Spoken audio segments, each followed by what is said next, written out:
Is your Briggs Stratton engine running rough, blowing white smoke, or losing power? You might have a blown head gasket. In this video, I'll walk you through how I diagnosed and repaired a blown head gasket on a Briggs Stratton engine, step by step. Whether it's on your lawnmower, pressure washer, or go-kart, this DIY fix can save you money and extend the life of your engine.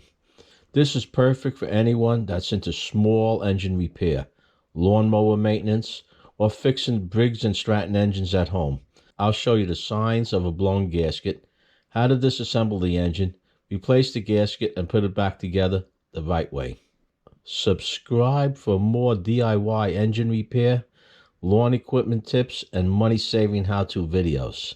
So, let's get started. Here's how it all started. As I was cutting the grass, the engine had a different sound to it, and I noticed the blades were spinning a little slower. Now, a while back, I had trouble with the battery. I wasn't sure if it was the battery or if it was the stator not putting out enough juice. Well, when I looked at the hourglass over here, it was flickering on and off. The last time that happened, the battery didn't have enough voltage to it, and that's why the blades weren't spinning. So I went to get the voltmeter. While it was running, I noticed just a little bit of smoke was coming out, not much. Sometimes the diagnosis isn't as direct as we would like it to be. So when I checked the voltage, it was only reading 10 volts. I said, it's either the battery again or this isn't throwing out enough juice. And I figured it was the stator under here. But while I was checking it out, I felt something hitting my legs. I looked down and oil started gushing out over here. Oh, here we are. Oil started shooting out from this end right here. I never seen this happen before, where oil just shot out the side. When a head gasket goes, it's usually an internal leak or an external leak. An external leak, you'll hear it like making a little like sound when you shut it off. I didn't hear that. This looks like it was external. An internal leak is putting pressure into the crankcase, and when that's happening, if you take your dipstick out, you see oil shooting out of the dipstick. That's what led me to believe it was the head gasket. Look at this mess. This was just sitting here idling. A little bit of smoke coming out, not much. Nothing I haven't seen before. Once in a while you see a puff of smoke. But from that to it just pouring right out. Now that I showed you how it started, let's get into taking this engine apart, get into that head, and replacing that gasket.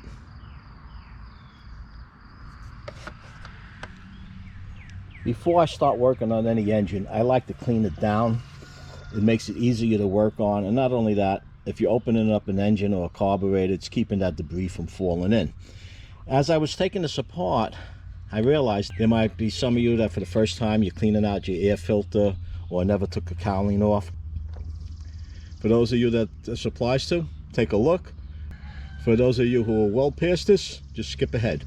First of all, you have the bolts on the side. This one happens to be missing a few, but you have these bolts on the side of the cowling all the way around. Loosen those up. They don't have to come all the way off. They just have to be past this little tab that's on the cowling itself. Then you have these 4 screws up here. Loosen those up. Put that to the side. Take your air filter out. This air filter has to be replaced. I have a link to it down in the description. Besides the air filter, there's this other air filter that's in there. This one over here has to be changed also, but I sprayed it with this spray I'm using on the engine to clean it up until I get a new one. In here you have 1 screw. You have to take the screw out to get this cowling off. You don't want to lose this. And then we just lift this up. And now you can see the cylinders. If I had to guess, this is the one that blew the head gasket on this side here. It's all full of oil. Both sides. This one might be shot too. So what I'm going to do next is to spray this all down, let it sit for about 10 minutes. I'm going to try cleaning it up with the garden hose. If that doesn't work, I'll use the pressure washer. And also, you want to cover this up. You don't want water going into the engine. So I'll be covering this up not to get any water on the inside of it. Once I have this cleaned up, I'll be back to start the disassembly. It didn't turn out too bad. This was just one application with the hose, not with the power washer, and I didn't do any scrubbing at all. And here's fairly clean. I'm going to give it one more application in here. You can see some spots where it's caked up. Outside, I just missed this with the hose, but this is how bad this filter was all around. Came right off. The frame's clean. All up here is nice and clean. I want to point this out. This is a cover that goes over the muffler, and this was all caked up. I mean, it was caked up with oil, and there's only 2 screws that hold it on. Under here, you want to make sure if you have this situation, get under here and clean it up. When I picked this tractor up originally, it was to discard it. The tractor caught on fire. People just wanted to get rid of it, and what happened, this was full of oil. What I'm guessing is that oil caught on fire, and the original oil leak was from the sump. I have a video up above if you want to watch that on how I got this tractor running again. Changing that gasket, carburetor work, starter work, the whole gambit's in that one video. But back to this video, you can see over here, I'm just going to spray it one more time. This is the cylinder I'm going to be working on, and I want to clean it up just a little bit more. Now, normally what I would do on the single cylinders, before I start taking the head off, I usually go to get the muffler off, because sometimes those muffler bolts, they're rusted and you might have to play with them to get them off. This one over here, I can feel the bolts underneath, but I believe this muffler tubing just pulls out. If that's the case, I'm going to leave it on until I get the head off. If that's not the case, I'm going to hoist this up so I can see what I'm doing. We'll take care of that when we get to it. But for now, I'm going to give this one more application, let it sit, clean it up, and then we'll start the disassembly. Oh, a plastic bag with a rubber band with a rag inside saves you a lot of grief. You don't want water going down into your engine. Everything came out really clean, but where I wanted it. This is the cylinder head that has to come off, and it still has quite a bit of cake of grease around it. I'm going to give it one more shot, and I've been using a toothbrush to get in between here, knocking this off. The advantage of working on the engine clean, it's easier to work on. You're not getting any contaminants on the inside when you open it up. And not only that, when you're cleaning the engine off itself and all around, if you should develop another leak, you can see where it's coming from. Unless it's pouring out, when this is all caked up with oil and grass, hard to tell where the leak's coming from. Now in this case, the oil was shooting out and hitting me in the leg. But if ever you're not sure and you have a mess under here, just look around. There's always some telltale signs. Look at this wheel. You can see all the grease and grass on there. And look at this. Now look at this wheel. All right. So we know that the oil was coming out this side, this cylinder.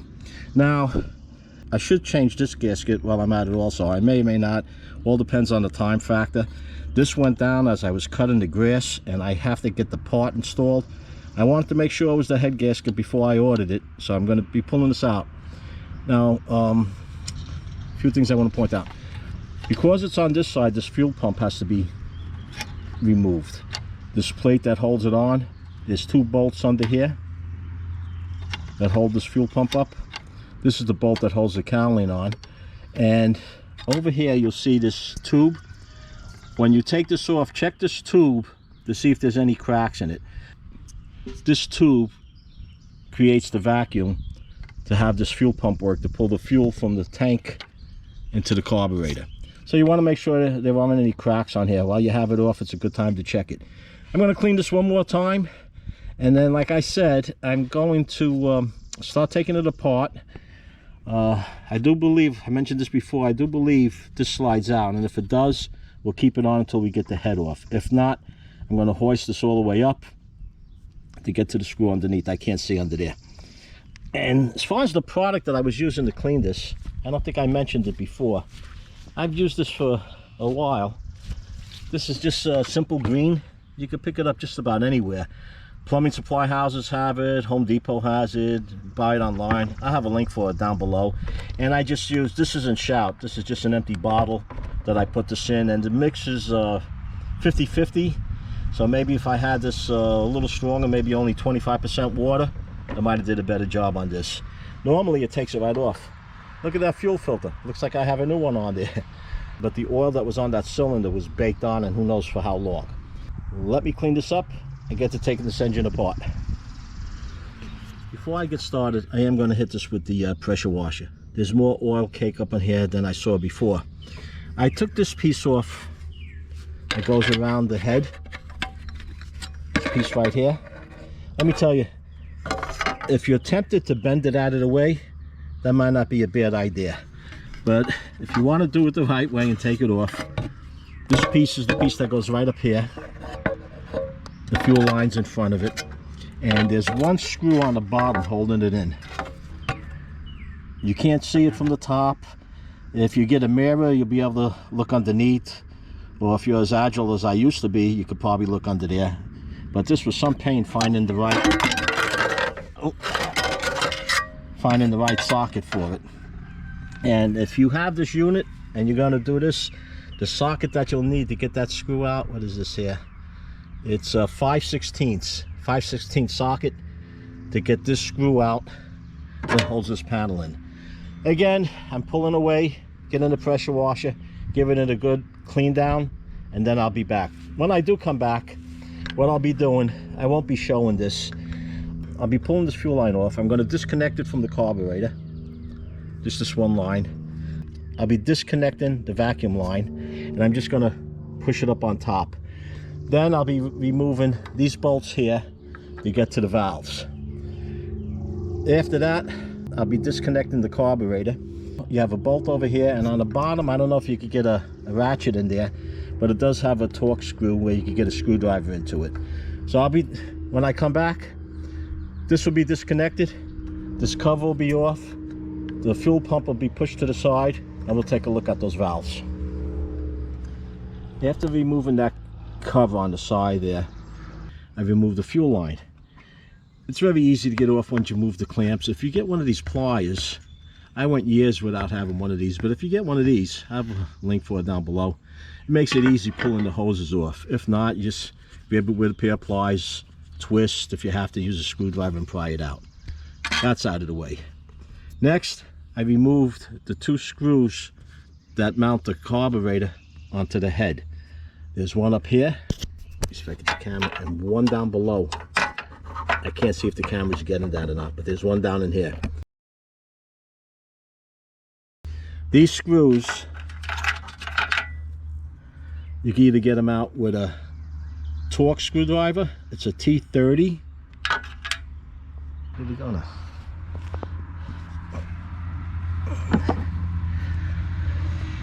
Well, if you use a socket, it's, I don't know, my glasses broke while I was working on this. Let's see, this is a 3/8 socket.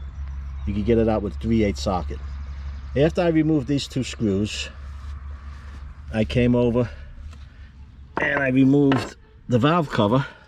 Oh, you have to disconnect this from the fuel pump, this line here. As I mentioned before, you want to check it, make sure there's no cracks in it. I pull these, then I remove these 4 screws to get this valve cover off. The pressure washer must have been working pretty well. I always keep a rag under the head when I remove the valve cover. Usually a little oil will come out, even though I have it up on ramps. Now, water came out. Look at this. I don't know if the pressure washer pushed that in or not, but it must have been pretty loose. I don't know.